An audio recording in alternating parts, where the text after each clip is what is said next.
News TV 99 news కు స్వాగతం. ముందుగా హెడ్లైన్స్.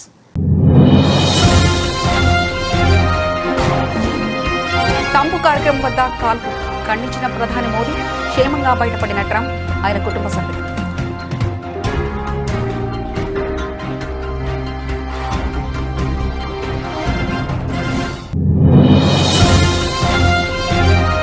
సమస్త సమాచారం నేరుగా డిజిటల్ మాధ్యమాల ద్వారా నమోదు చేయబడుతుంది.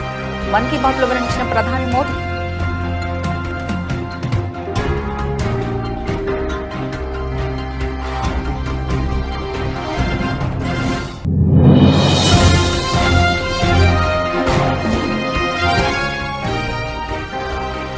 నాయకత్వ వివాదంపై కర్ణాటక డీసీఎం టీకే శివకుమార్ కీలక వ్యాఖ్యలు.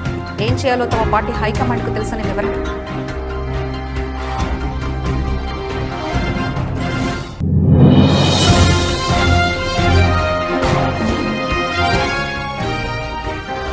సీఎంను కలిసి పదోన్నతి పొందిన ఐపీఎస్ భవిష్యత్తు పోలీసింగ్ విజన్, ప్రభుత్వం ఏం కోరుకుంటుందనే విషయాలను వివరించిన రేవంత్ రెడ్డి.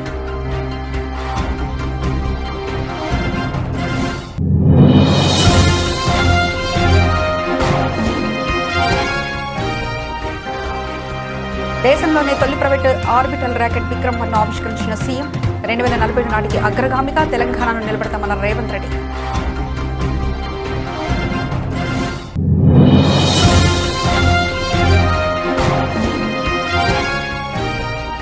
సింగపూర్లో కొనసాగుతున్న ఏపీ మంత్రుల బృందం పర్యటన, అత్యవసర మరియు క్లిష్ట పరిస్థితులను సమర్థవంతంగా ఎదుర్కోవడంపై ప్రత్యేక శిక్షణ.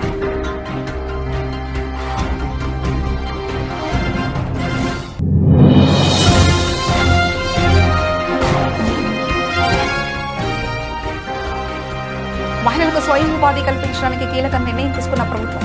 మహిళలకు అందించే కుట్టు మిషన్లు 100% సబ్సిడీతో ఇస్తామన్న మంత్రి పొన్నం.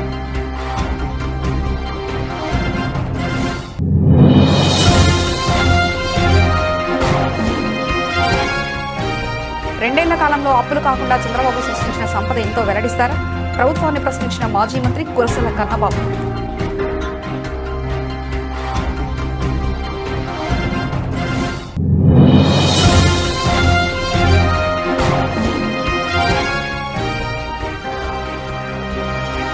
కేసీఆర్ గారే మన మనిషి అయితే ఇంకెవరు హృదయం ఉన్న మనుషులు?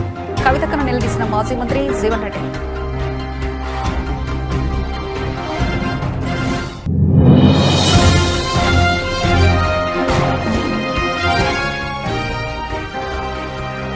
వైఎస్ఆర్సీపీ కేంద్ర కార్యాలయంలో దళిత గల సమ్మేళనం. మాజీ సీఎం వైఎస్ జగన్ పాలనలో జరిగిన సామాజిక, ఆర్థిక, రాజకీయ న్యాయంపై చర్చించిన నేతలు.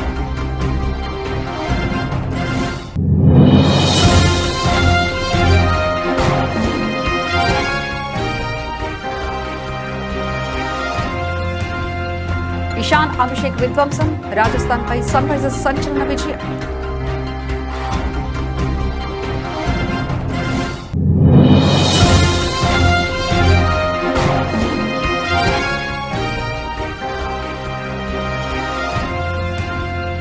వైల్డ్ యాక్షన్ కు సిద్ధమైన మైసా, కేరళ అడవుల్లో 15 రోజుల పాటు భారీ ఫైట్స్. అమెరికా అధ్యక్షుడు డొనాల్డ్ ట్రంప్ హాజరైన ఒక కార్యక్రమం వద్ద కాల్పుల ఘటన చోటు చేసుకోవడంపై భారత ప్రధాని నరేంద్ర మోదీ స్పందించారు. ఈ ఘటనను ఖండిస్తూ ప్రజాస్వామ్యంలో హింసకు స్థానం లేదని స్పష్టం చేశాడు. అధ్యక్షుడు ట్రంప్, ఆయన కుటుంబ సభ్యులు క్షేమంగా ఉన్నారన్న వార్త తనకు ఉపశమనం కలిగించిందని ప్రధాని మోదీ పేర్కొన్నారు. వాషింగ్టన్ డీసీలోని హెల్డన్ హోటల్లో శనివారం రాత్రి వైట్ హౌస్ కరెస్పాండెంట్ అసోసియేషన్ వార్తక వింత జరిగింది. ఈ కార్యక్రమానికి అధ్యక్షుడు ట్రంప్, ప్రథమ మహిళ మెలానియా ట్రంప్, ఉపాధ్యక్షుడు జేడీ వాన్స్, ఇతర కీలక ఉన్నతాధికారులు హాజరయ్యారు. అదే సమయంలో హోటల్ వద్ద తుపాకీ కాల్పుల శబ్దాలు వినిపించడంతో తీవ్ర కలకలం రేగింది. భద్రతా సిబ్బంది వెంటనే అప్రమత్తమై ట్రంప్ దంపతులతో పాటు ఉన్నతాధికారులకు అక్కడి నుంచి సురక్షిత ప్రాంతానికి తరలించారు. అనంతరం విందును రద్దు చేశారు. ఈ ఘటనపై ప్రధాని మోదీ ఎక్స్ ట్విట్టర్ వేదికగా స్పందించారు. అధ్యక్షుడు ట్రంప్, ప్రథమ మహిళ, ఉపాధ్యక్షుడు క్షేమంగా, ఎలాంటి హాని జరగకుండా బయటపడ్డారని తెలిసి ఊరట చెందారు. వారి భద్రతా శ్రేయస్సు కొరకం నా శుభాకాంక్షలను తెలియజేశారు. ప్రజాస్వామ్యంలో హింసకు చోటు లేదు, దానిని నిస్సందేహంగా ఖండించాలని పోస్టు చేశారు. So as you know, this is not the first time in the past couple of years that our republic has been attacked by a would-be assassin who sought to kill. In Butler, Pennsylvania, less than 2 years ago, you all know that story, and in Palm Beach, Florida, a few months after that, we came close. We really had, again, we had some great work done by law enforcement, But in light of this evening's events, I ask that all Americans recommit with their hearts in resolving our difference peacefully. We have to resolve our differences. I will say, you had Republicans, Democrats, Independents, Conservatives, Liberals, and Progressives. Those words are interchangeable, perhaps, but maybe they're not. But yet everybody in that room, big crowd, record-setting crowd, there was a record-setting group of people, and there was a tremendous amount of love and coming together. I watched, and I was very, very impressed by that. ప్రస్తుతం మన దేశంలో ఒక అత్యంత ముఖ్యమైన జనగణన కార్యక్రమం జరుగుతుందని ప్రధాని మోదీ అన్నారు. మన్ కీ బాత్ 137వ ఎపిసోడ్లో భాగంగా దేశ ప్రజలతో ప్రధాని మోదీ పలు విషయాలు పంచుకున్నారు. ఈ సందర్భంగా జనగణన గురించి ప్రధాని ప్రస్తావించారు. ఇది మన ప్రపంచంలోనే అతిపెద్ద జనగణన అని తెలిపారు. 2027 జనగణనను డిజిటల్ రూపంలో మార్చారని తెలిపారు. సమస్త సమాధానం నేరుగా డిజిటల్ మాధ్యమాల ద్వారా నమోదు చేయబడుతుందని తెలిపారు. हमारे देश में इस समय एक बहुत अहम अभियान चल रहा है, जिसके बारे में हर भारतीय को जानकारी होनी जरूरी है. ये है जनगणना का अभियान. यह दुनिया की सबसे बड़ी जनगणना है. साथियों, जो साथी पहले से इस तरह की प्रक्रिया से गुजरे हैं, इस बार जनगणना का उनका अनुभव अलग होने वाला है. जनगणना 2027 को डिजिटल बनाया गया है. सारी जानकारी सीधे डिजिटल माध्यम में दर्ज हो रही है. घर घर जाने वाले कर्मचारियों के पास मोबाइल ऐप है. वे आपसे बात करके उसी में जानकारी दर्ज करेंगे. साथियों, इस बार जनगणना में आपकी भागीदारी भी आसान बनाई गई है. आप खुद भी अपनी जानकारी दर्ज कर सकते हैं. कर्मचारी के आने से 15 दिन पहले आपके लिए सुविधा शुरू होगी. आप अपने समय के अनुसार जानकारी भर सकते हैं. जब आप प्रक्रिया पूरी करते हैं तो आपको एक विशेष आईडी मिलती है. यह आईडी आपके मोबाइल या ईमेल पर आती है. बाद में जब कर्मचारी आपके घर आता है तो आप यही आईडी दिखाकर जानकारी की पुष्टि कर सकते हैं. इसे दोबारा जानकारी देने की जरूरत नहीं पड़ती. समय भी बचता है और प्रक्रिया आसान हो जाती है. నాయకత్వ వివాదంపై కర్ణాటక డీసీఎం డీకే శివకుమార్ కీలక వ్యాఖ్యలు చేశారు. పార్టీలో గందరగోళం నెలకొందని తెలిపారు. ఈ విషయంపై డీకే శివకుమార్ మీడియాతో మాట్లాడుతూ నాయకత్వ వివాదంపై ఏం చేయాలో తమ పార్టీ హైకమాండ్ కు తెలుసు అని వివరించారు. ಈಗ ಅವ್ರು ಇರೋದೇ ಟೀಕೆ ಮಾಡಕ್ಕೆ, ಏನು ಮಾಡೋಕ್ಕಲ್ಲ. ಬಟ್ ಇವತ್ತು ಮಾತ್ರ ನನ್ನ ಹತ್ರ ಭಾಳ ಚೆನ್ನಾಗೈತೆ. ಟೀಕೆ ಮಾಡೋಕ್ಕೆ ಟೀಕೆನೇ ಮಾಡೋದು. ಇನ್ನೇನು ಅವ್ರು ಹೊಗಳ್ತಾರ? ಅವ್ರ ಹತ್ರ ಯಾರು ಹೊಗಳ್ತಾರೆ ಅಂತ ಎಕ್ಸ್ಪೆಕ್ಟ್ ಮಾಡಿದ್ರೆ ನಾವು ಮೂರ್ಖರಾಗಿ ಹೋಗ್ತೀವಿ. ಮೀಸಲಾತಿ ಹಂಚಿಕೆ ಆಯ್ತು ಸರ್, ಎಲ್ಲ ಬೆಟ್ಟ ಆಗೋದು ಇಲ್ಲಿ ಹಿಡಿದಿದ್ದಾರೆ ಅಂತ ಬಿಜೆಪಿ ಅವರು ದೊಡ್ಡದಾಗಿ ಬಿಜೆಪಿ ಅವ್ರ ಕೈಲಿ ಏನು ಮಾಡೋಕ್ಕಾಗಿಲ್ಲ. ನಾವೇನು ಮಾತು ಕೊಟ್ಟಿದ್ದೋ ಆ ಮಾತು ಪ್ರಕಾರ ನಡೆದಿದ್ದೀವಿ. ಹಿಂದೆ 17% ಇದ್ದ ಕೂಡ ನಾವು ಕ್ಲೀನಾಗಿ ಮಾಡಿದ್ದೆವು. ಈಗೂ ಕೂಡ ಭಾಳ ಸರಳತೆಯಿಂದ ಮಾಡಿದ್ದೀವಿ. ಒಂದೇ ಇಶ್ಯೂ ಏನಪ್ಪ ಇದ್ದಿದ್ದು ಅಂತಂದರೆ ರೈಟು ಲೆಫ್ಟು ಯಾರು ಫಸ್ಟು ಒಂದೇ ಪೋಸ್ಟ್ ಇದ್ದರೆ ಅನ್ನೋದು ಒಂದು ದೊಡ್ಡಿತ್ತು. ಅದಕ್ಕೂ ಕೂಡ ಪರಿಹಾರ ಈಗಾಗಲೇ ಕಂಡುಹಿಡಿದಿದ್ದಾರೆ. ಸೊ ಎಲ್ಲರಿಗೂ ರೈಟ್ ಇರ್ಬೋದು, ಲೆಫ್ಟ್ ಇರ್ಬೋದು, ಲಂಬಾಣಿ, ಬೋವಿ, ಪುರುಷ, ABC ಎಲ್ಲರೂ ಕೂಡ ನ್ಯಾಯ ಒದಗಿಸ್ಕೊಳ್ಳುವಂಥ ಕೆಲಸ ಇವತ್ತು ನಮ್ಮ ಸರ್ಕಾರ ಮಾಡಿದೆ. ನಾವೇನು ಮಾತು ಕೊಟ್ಟಿದ್ದೇವೆ ಸುಮಾರು 30-40 ವರ್ಷದಿಂದ ಇತ್ತು. 2ನೇ ಸ್ಟೇಟ್ ಇದು. ನಾವು ಒಳ ಮೀಸಲಾತಿಗೆ ಒಪ್ಕೊಂಡಿರೋರು ಮಾಡಿ ನ್ಯಾಯ ಕೊಡ್ತಾ ಇದೀವಿ. ಎಲ್ಲರೂ ಒಟ್ಟಿಗೆ ಹೋಗ್ಬೇಕಷ್ಟೇ. ಸರ್, ಡೆಲ್ಲಿಗೆ ಹೋಗ್ಬಂದ್ರಿ, ರಾಜಕೀಯ ವಿಚಾರವಾಗಿ ಚರ್ಚೆ ಕೂಡ ಆಗಿದೆ ಅನ್ನೋ ಒಂದು. ನೋಡಪ್ಪ, ನಾನು ಯಾವುದೂ ಪೊಲಿಟಿಕಲ್ ಇಶ್ಯೂಸ್ನ ಮೀಡಿಯಾ ಮುಂದೆ ಮಾತಾಡಲ್ಲ. ಟೈಮ್ ಬಂದಾಗ ನಿಮಗೆಲ್ಲ ಅದೆಲ್ಲ ಗೊತ್ತಾಗ್ತದೆ ಅಂತ ನಾನು ಹಿಂದೆನೇ ಹೇಳಿದ್ದೀನಿ. ಸೊ ಅಲ್ಲಿ ನಾಡ್ತಾ ಇದ್ದು ಏನು ನಮ್ಮಲ್ಲೇನು ಯಾವ ಸಮಸ್ಯೆ ಏನೂ ಇಲ್ಲ, ಯಾವ ಪಾಲಿಟಿಕ್ಸು ಇಲ್ಲ, ಏನಿಲ್ಲ. ಏನೇನಾಗಬೇಕು, ಏನೇನು ತೀರ್ಮಾನಗಳಾಗಿದೆಯೋ ಆ ತೀರ್ಮಾನಗಳ ಪ್ರಕಾರ ಸ್ಪೆಕ್ಯುಲೇಷನ್ ಏನಿದೆ ಸರ್. 20ನೇ ತಾರೀಕು ಮೇಲೆ ಸತೀಶ್ ಜಾರಕಿಹೊಳಿ ಹೇಳಿದ್ದಾರೆ ಸರ್, ಪಕ್ಷದಲ್ಲಿ 100% ಗೊಂದಲಗಳಿರೋದು ನಿಜ, ಅದನ್ನ ಬಗೆಹರಿಸಬೇಕು ಹೈಕಮಾಂಡ್. ಏನಿಲ್ಲ, ಅವ್ರು ಏನು ಯಾವ ಟೈಮಲ್ಲಿ ಏನು ಮಾಡಬೇಕು ಮಾಡ್ತಾರೆ. ನಮ್ಮ ಪಾರ್ಟಿಲಿ ಏನು ಬೇಕಾದ್ರೂ ಮಾಡ್ತಾರೆ. ಅದೇನು ಸಮಸ್ಯೆ ಇಲ್ಲ. ನಮಗೆ ನಮ್ಮ ಪಕ್ಷದ ಮೇಲೆ ವಿಶ್ವಾಸ ಇದೆ. ಏನು ಮಾಡಬೇಕು ಮಾಡ್ತಾರೆ. 3 ವರ್ಷ ಆಗ್ತಾ ಇದೆ ಸರ್, ನಾಯಕತ್ವ ಬದಲಾವಣೆ ವಿಚಾರ ಏನಾದ್ರು ನಿಮ್ಗೇನೋ ಇರ್ಬೋದು ಅಷ್ಟೇ. ನಾನು ಯಾವತ್ತೂ ಚರ್ಚೆ ಮಾಡೋಕ್ಕೆ ಹೋಗಿಲ್ಲ. ಹೈಕಮಾಂಡ್ ಯಾವಾಗ ಏನು ಮಾಡ್ತಾರೋ ಒಪ್ಕೋತೀವಿ ಅಂತ ನಾನು ಚೀಫ್ ಮಿನಿಸ್ಟರ್ ಇಬ್ಬರು ಹೇಳಿದ್ದೀವಿ. ಆ ಪ್ರಕಾರ ನಾವು ನಡ್ಕೊಂಡು ಹೋಗ್ತೀವಿ. ಸರ್, ಮೇ 15ಕ್ಕೆ ತಮ್ಮ ಬರ್ತ್ಡೇ ಇದೆ ಸರ್, ಏನಾದರೂ ಗುಡ್ ನ್ಯೂಸ್ ಏನಾದರೂ ಸಿಗ್ಬೋದಾ ಅಂತ ನಿರೀಕ್ಷೆ ಇದೆ ಸರ್? ನೋಡಿ, ಮೇ 15ಕ್ಕೆ ನಾನು ಎಲ್ಲರಿಗೂ ಹೇಳ್ತಾ ಇದ್ದೀನಿ, ಯಾರು ಫ್ಲೆಕ್ಸು ಅಡ್ವರ್ಟೈಸ್ಮೆಂಟ್ ಯಾವುದು ಕೊಡಬಾರ್ದು. ಫ್ಲೆಕ್ಸ್ ಗಿಕ್ಸೆಲ್ಲ ಹಾಕೋದು, ಹಾಕಿದ್ರೆ ಎಲ್ಲರ ಮೇಲೂ ಕೇಸ್ ಹಾಕ್ಸಿ. ಯಾರು ಫ್ಲೆಕ್ಸು ಕಾರ್ಯಕರ್ತರು ಅಭಿಮಾನಿಗಳು ಹಾಕಿದ್ರೆ ಬರ್ತ್ಡೇ ವಿಚಾರದಲ್ಲಿ ನಾನಂತೂ ಕೇಸ್ ಹಾಕ್ಸಿ.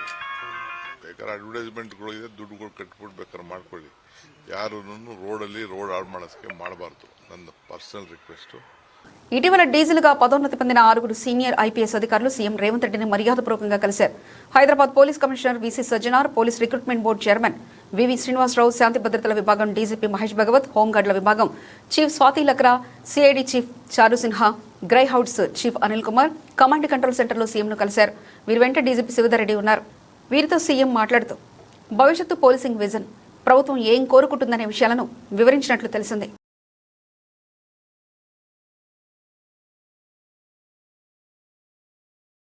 తెలంగాణ త్వరలోనే ఏరోస్పేస్ హబ్గా అవతరించనుందని ముఖ్యమంత్రి రేవంత్ రెడ్డి అన్నారు. ఈ దిశగా ప్రజాప్రభుత్వం అన్ని విధాలా కృషి చేస్తుందని తెలిపారు. దేశంలోనే మొట్టమొదటి private orbital rocket Vikram one flight హార్డ్వేర్ను శ్రీహరికోట సతీష్ ధావన్ అంతరిక్ష కేంద్రంలో ఉన్న ప్రయోగ స్థలానికి పంపే కార్యక్రమాన్ని సీఎం రేవంత్ రెడ్డి మంత్రి శ్రీధర్బాబుతో కలిసి ప్రారంభించారు. ఈ రాకెట్ను శంషాబాద్లోని జీఎంఆర్ ఏరోస్పేస్ పార్కులో స్కైరూట్ ఏరోస్పేస్ సంస్థ పూర్తిగా స్వదేశీ పరిజ్ఞానంతో రూపొందించింది. ఈ సందర్భంగా ముఖ్యమంత్రి మాట్లాడుతూ ఉపగ్రహాలను అంతరిక్షంలోకి తీసుకెళ్లేందుకు భారతదేశపు మొట్టమొదటి ప్రైవేట్ ఆర్బిటల్ ప్రయోగం చేయడానికి స్కైరూట్ సిద్ధంగా ఉండడం హర్షణీయమన్నారు. దీనిని హైదరాబాద్లో అభివృద్ధి చేయడం ఏరోస్పేస్ రంగంలో రాష్ట్ర అభివృద్ధికి ఒక మైలురాయని పేర్కొన్నారు. ఈ సంస్థ 2022లో తన తొలి రాకెట్ను ప్రయోగించిందని, ఇంత తక్కువ సమయంలోనే ఆర్బిట్ ప్రయోగ దశకు చేరుకోవడం సంతోషకరమని అన్నారు. 2047 నాటికి ఏరోస్పేస్ రంగంలో ప్రపంచ అగ్రగామిగా ఎదగడమే తెలంగాణ లక్ష్యమన్నారు.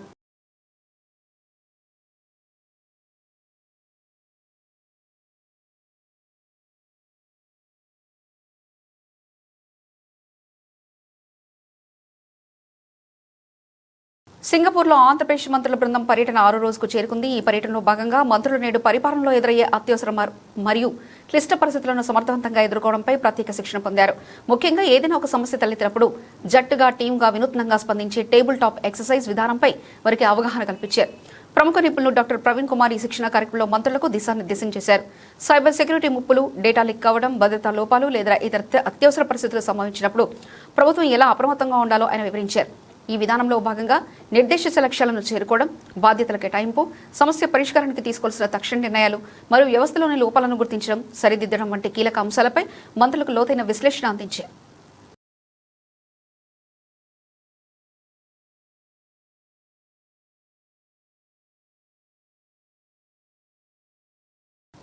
తెలంగాణ రాష్ట్ర ప్రభుత్వం బలహీన వర్గాల పక్షాన మహిళలకు స్వయం ఉపాధి కల్పించడానికి ప్రతి నియోజకవర్గానికి 1000 మంది మహిళలకు కుట్టు మిషన్లు 100% సబ్సిడీతో మంజూరు చేయాలని ప్రభుత్వం నిర్ణయించిందని మంత్రి పొన్నం ప్రభాకర్ తెలిపారు.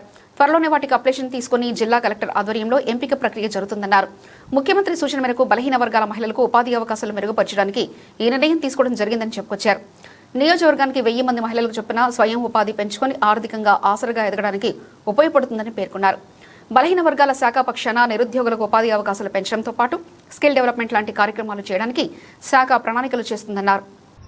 తెలంగాణ రాష్ట్ర ప్రభుత్వ బలహీన వర్గాల శాఖ పక్షాన రాష్ట్ర వ్యాప్తంగా మహిళలకు స్వయం ఉపాధి కలగజేయాలనే ఆలోచనతో ప్రతి నియోజకవర్గానికి 1000 మందికి కుట్టు మిషన్లు 100% సబ్సిడీతో ఇవ్వడానికి మరి గౌరవ ముఖ్యమంత్రి గారి, ఉప ముఖ్యమంత్రి గారి సూచన మేరకు నిర్ణయం తీసుకోవడం జరిగింది.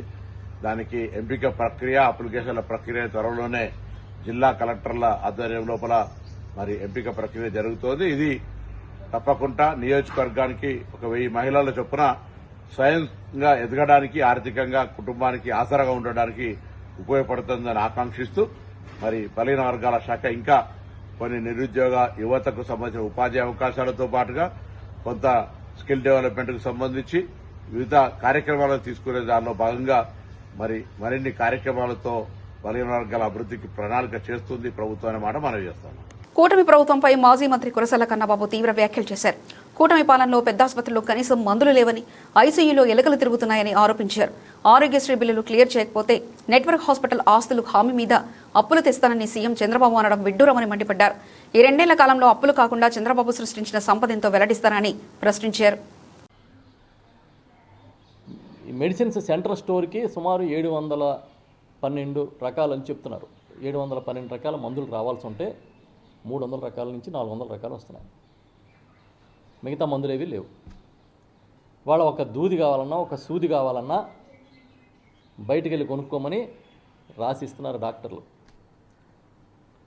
ఇది మన రాష్ట్రంలో పెద్ద ఆసుపత్రులు, ప్రభుత్వ ఆసుపత్రుల చరిత్ర. ఇది ఇవాళ జరుగుతున్నది. ICUలో ఎలకలు ఉన్నాయి ప్రభుత్వ ఆసుపత్రుల్లో. అది మీ నిర్వహణ సామర్థ్యానికి గీటురాయి. ఇంకా వార్డుల్లో కుక్కలు తిరుగుతున్నాయి, అది వేరే విషయం. అంటే ఏ స్థితికి తీసుకొచ్చారు మీరు ప్రభుత్వ వైద్య రంగాన్ని?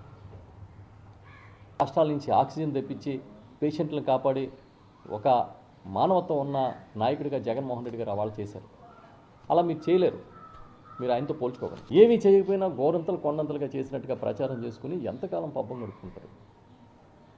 ఇవన్నీ మేము మాట్లాడితే మీరు వచ్చి ఏం చెప్పాలో సమాధానం తెలియక జగన్మోహన్ రెడ్డి గారిని 4 బూతులు తిట్టడం, వైఎస్ఆర్ పార్టీని బూతులు తిట్టి కక్ష సాధించే కార్యక్రమాలు చేయడం,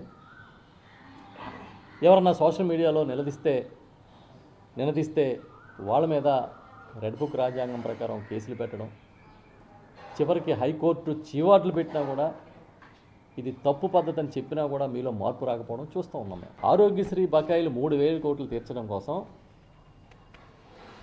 అప్పు తీసుకొస్తారంట ప్రభుత్వం. ఆ అప్పుకి నెట్వర్క్ ఆసుపత్రులు హామీ ఉండాలంట. ఓకే, దాని మీద 8% ఇంట్రెస్ట్, 8% వడ్డీ ఎవరు కట్టాలి? నెట్వర్క్ ఆసుపత్రులు కట్టాలంట. ఒకవేళ ప్రభుత్వం ఈ అప్పు తీర్చకపోతే నెట్వర్క్ ఆసుపత్రులు తీర్చుకోవాలంట. అప్పు తెచ్చుకుంటాం, వాడికి తీర్చలేకపోతే మళ్ళీ వాడే మన ఆస్తుల మీద అప్పిప్పించి ఆడిచ్చే వరకు ఈ అప్పు డబ్బులు మనం వాడుకుని దానికి వడ్డీ మనల్ని కట్టుకోవాలి. ఆడు తీర్చకపోతే ఈ ఆస్తి కొత్తగా అప్పించినట్టు పట్టుకుపోతాడు. అదే సేమ్ పూర్వం కాబూలీ అప్పులు అనేవారు, అలాంటిది. మాజీ సీఎం కేసీఆర్ పై కల్వకుంట్ల కవిత చేసిన వ్యాఖ్యలపై మాజీ మంత్రి జీవన్ రెడ్డి ఘాటుగా స్పందించారు. కేసీఆర్ మరమనిషి అయితే ఇంకెవరు హృదయం ఉన్న మనుషులని జీవన్ రెడ్డి ప్రశ్నించారు. ఈ రోజు అధికారంలో ఉన్నది రేవంత్ రెడ్డి, ఆయన పాలన బాగుందా తల్లి అని ఎద్దేవా చేశారు. తెలంగాణ ఉద్యమ నాయకుడిని పట్టుకుని మరమనిషి అన్న కవిత అన్న వ్యాఖ్యలను ఉపసంహరించుకోవాలని డిమాండ్ చేశారు. కేసీఆర్ ఉద్యమ స్ఫూర్తితో కవిత నాయకురాలుగా ఎదిగిందని గుర్తు చేశారు. అలాంటి వ్యక్తిని పట్టుకుని మరమనిషి అని అనకూడదంటూ హితవు పలికారు. బీఆర్ఎస్ పార్టీ మీద ఏదైతున్నదో శాపనార్థాలు పెడుతుంటే, నువ్వు బీఆర్ఎస్ పార్టీ శాపనార్థాలు పెడుతుంటే ఏమనుకోవాలి? నువ్వు బీఆర్ఎస్ పార్టీ శాపనార్థాలు పెట్టకు తల్లి. రాష్ట్రంలో అధికారంలో ఉన్నది రేవంత్ రెడ్డి గారు. ఈ రాష్ట్రానికి ఏదైతుందో అది నిజంగా మంచి చేస్తే సంతోషపడదుమే. నిజంగా మంచి చేస్తాం, మంచి చేస్తూ ఒక 2 చెప్తారు. మహాలక్ష్మి పాపం ఆర్టీసీ కార్పొరేట్ శంకర్ గౌడ్ బలైపోయిండే. ఆ నిధులు సక్రమంగా ఇచ్చి ఉండున్నట్టయితే ఆర్టీసీ కార్మికులు ఉద్యమించేది కాదు, శంకర్ గౌడ్ బలయ్యేది కాదు. ఉచిత విద్యుత్ ఆర్టీసీ రోడ్ ఎక్కిండ్రు. ఇక నేను ఉన్నదేందే, ఇక నేను ఉన్నదేంది అంటున్నా. ఫీజు రియంబర్స్మెంట్ 10,000 కోట్లు కోర్టు మొట్టిగా లేచింది ఫీజు రియంబర్స్మెంట్ సంబంధించి. బలహీన వర్గాల 40% రిజర్వేషన్ అట్టే వేయింది. అది వేయింది, నేను నామినేషన్కి వచ్చింది. ఇప్పుడు కేవలం సింగిల్ విండో నామినేషన్ చెప్పి నిన్న క్యాబినెట్ నిర్ణయం అయిందంట, ఏదో చర్చ అయిందంట. మరి స్థానిక సంస్థలు కూడా నామినేట్ చేస్తా అంటాడు. ఇది కూడా తెలియదు, కథ తెలియదు ఎవరికైనా. నువ్వు నిన్నటి దాకా ఏం నడిచింది? సింగిల్ విండో నామినేషన్ అని చెప్పి చర్చ అయిందా? ఇంకా దాన్ని ఏమైనా కానూన్ దొరుకుతో చూస్తారు. స్థానిక సంస్థలు కూడా ఎన్నికలు పోకుంటే నామినేట్ చేయవచ్చా? అట్లుంది పరిస్థితి అని చెప్పి అంటున్నా. దాన్ని అడ్డుకునే ప్రయత్నం చేద్దామమ్మా అంటున్నా నేను. కేసీఆర్ గారి ఉద్యమ స్ఫూర్తితోనే ఇవాళ మీరు నాయకురాలిగా ఎదిగొచ్చిండ్రు. కేసీఆర్ గారి ఉద్యమ స్ఫూర్తితోనే ఏదైతుందో మీరు నాయకురాలిగా ఎదిగొచ్చిండ్రు. మరి ఈ స్థాయి వచ్చిందంటే అది కేవలం కేసీఆర్ గారి యొక్క ఉద్యమ స్ఫూర్తి అంటున్నాను. దాన్ని కేసీఆర్ గారు మరింత గొప్ప నాయకుడు నిలబెట్టే విధంగా ప్రయత్నం చేద్దాం. కేసీఆర్ గారు మరింత గొప్ప నాయకుడు నిలబెట్టే ప్రయత్నం చేద్దామని చెప్పంటున్నాను.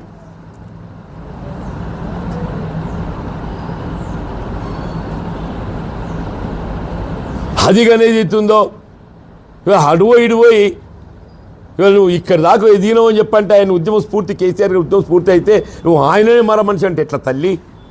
ఆయన మన మనిషి అయితే ఇక మొత్తం ఎవరు హృదయం ఉన్న మనుషులు అంటూ నేను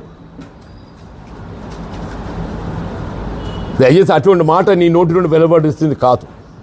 దాన్ని ఉపసంహరించుకోండి. ఇప్పటికీ కవిత గారి నోటంటే ఏది ఉందో ఆమె పార్టీ పెడుతున్న సందర్భంగా ఆమె ఇంకే సలహాలు సూచనలు చేసి వైఎస్ఆర్సీపీ కేంద్ర కార్యాలయంలో దళిత గల సమ్మేళన సమావేశం నిర్వహించారు. ఎస్సీ విభాగ రాష్ట్ర అధ్యక్షుడు TJR Sudhakar, working president Kommuri Kanaka Rao అధ్యక్షతన ఈ సమావేశం ఏర్పాటు చేశారు. ఈ సమావేశానికి వైఎస్ఆర్సీపీ రాష్ట్ర కోఆర్డినేటర్ సజ్జల రామకృష్ణారెడ్డి, మాజీ మంత్రులు నారాయణ స్వామి, తానేటి వనిత, మెరుగ నాగార్జున, వైఎస్ఆర్సీపీ ప్రధాన కార్యదర్శి లేలా అప్పారెడ్డి తదితరులు హాజరయ్యారు.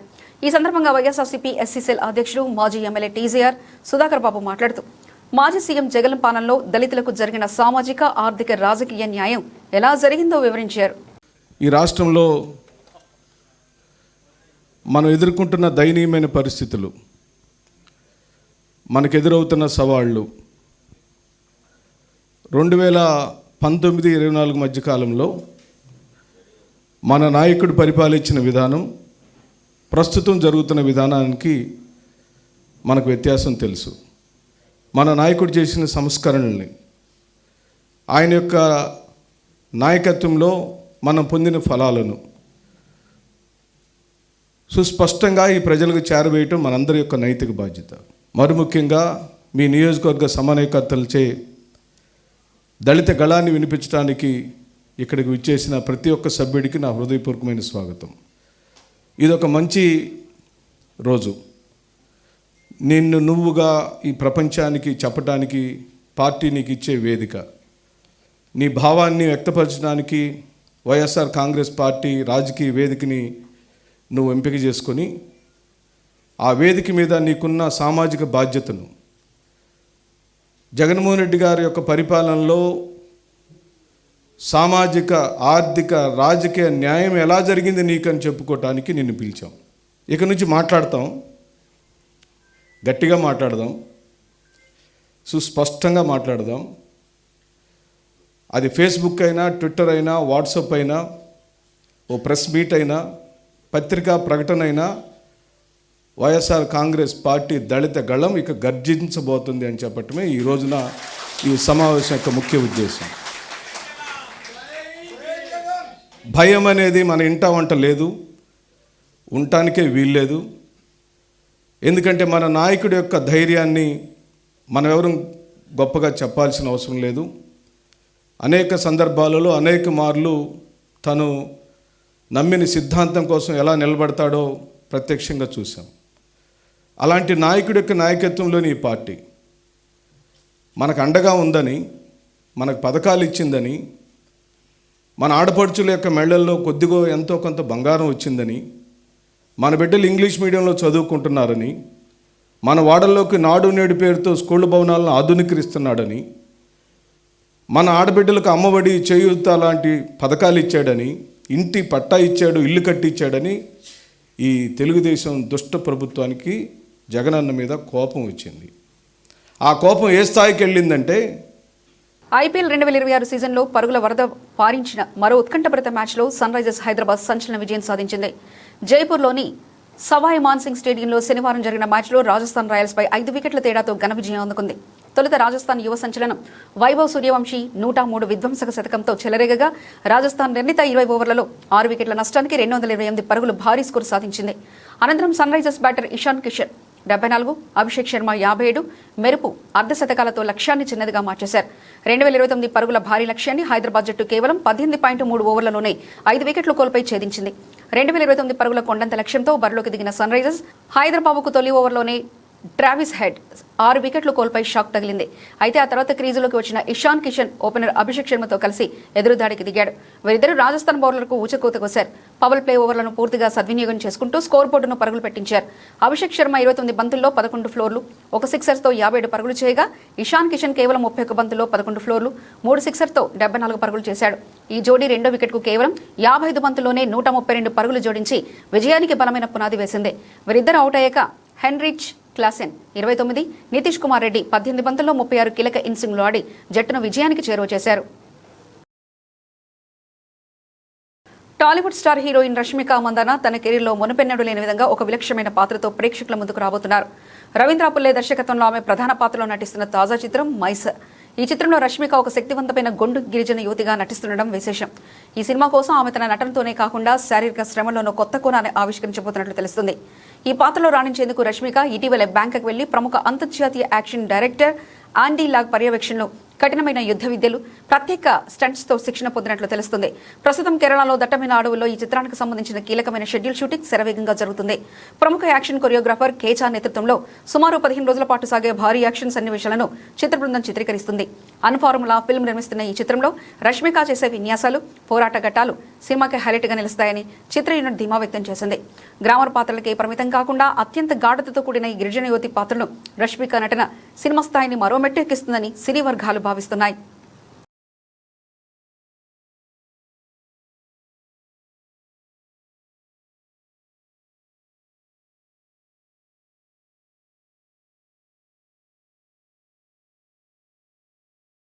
బులెటిన్ ముగించే ముందు హెడ్లైన్స్ మరోసారి చూద్దాం.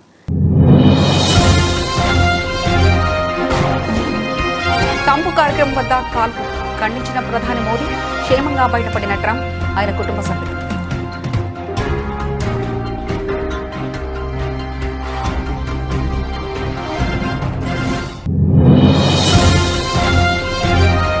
సమస్త సమాచారం నేరుగా డిజిటల్ మాధ్యమాల ద్వారా నమోదు చేయబడుతుంది. మన్ కీ బాత్ లో వివరించిన ప్రధాని మోదీ.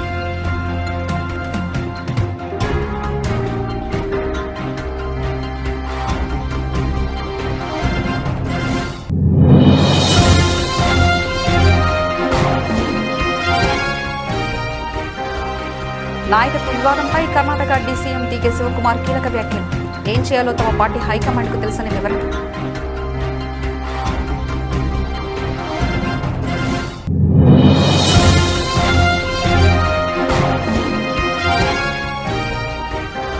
సీఎంను కలిసి పదోన్నతి పొందిన ఐపీఎస్ భవిష్యత్తు పోలీసింగ్ విజన్, ప్రభుత్వం ఏం కోరుకుంటుందనే విషయాలను వివరించిన రేవంత్ రెడ్డి.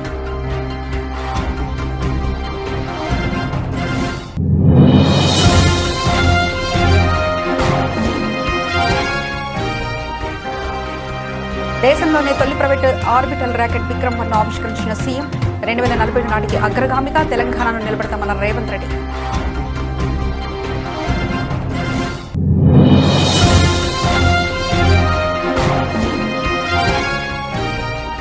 సింగపూర్లో కొనసాగుతున్న ఏపీ మంత్రుల బృందం పర్యటన, అత్యవసర మరియు క్లిష్ట పరిస్థితులను సమర్థవంతంగా ఎదుర్కోవడంపై ప్రత్యేక శిక్షణ.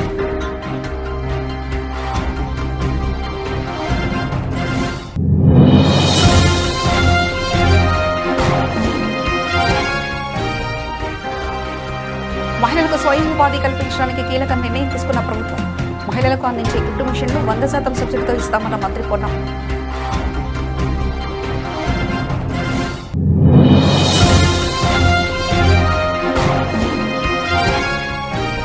రెండేళ్ల కాలంలో అప్పులు కాకుండా చంద్రబాబు సృష్టించిన సంపద ఎంతో వెల్లడిస్తారా?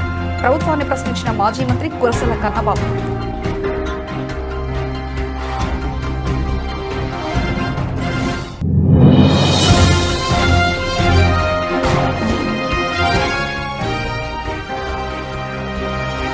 కేసీఆర్ గారే మన మనిషి అయితే ఇంకెవరు హృదయం ఉన్న మనుషులు? కవితకను నిలదీసిన మాజీ మంత్రి జీవన్ రెడ్డి.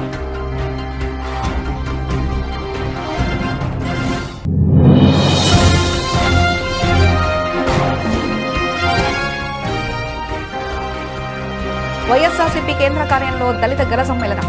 మాజీ సీఎం వైఎస్ జగన్ పాలనలో జరిగిన సామాజిక, ఆర్థిక, రాజకీయ న్యాయంపై చర్చించిన నేతలు.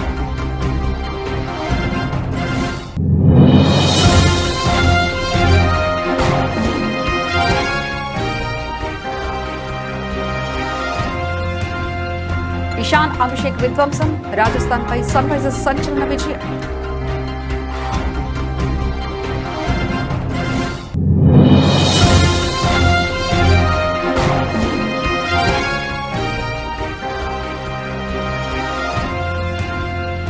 వైల్డ్ యాక్షన్ కు సిద్ధమైన మైసా, కేరళ అడవుల్లో 15 రోజుల పాటు భారీ ఫైట్స్. ఇవి ఇప్పటివరకున్న అప్డేట్స్. మరో బులెటిన్లో మళ్ళీ కలుసుకుందాం. అంతవరకు సెలవు. నమస్కారం.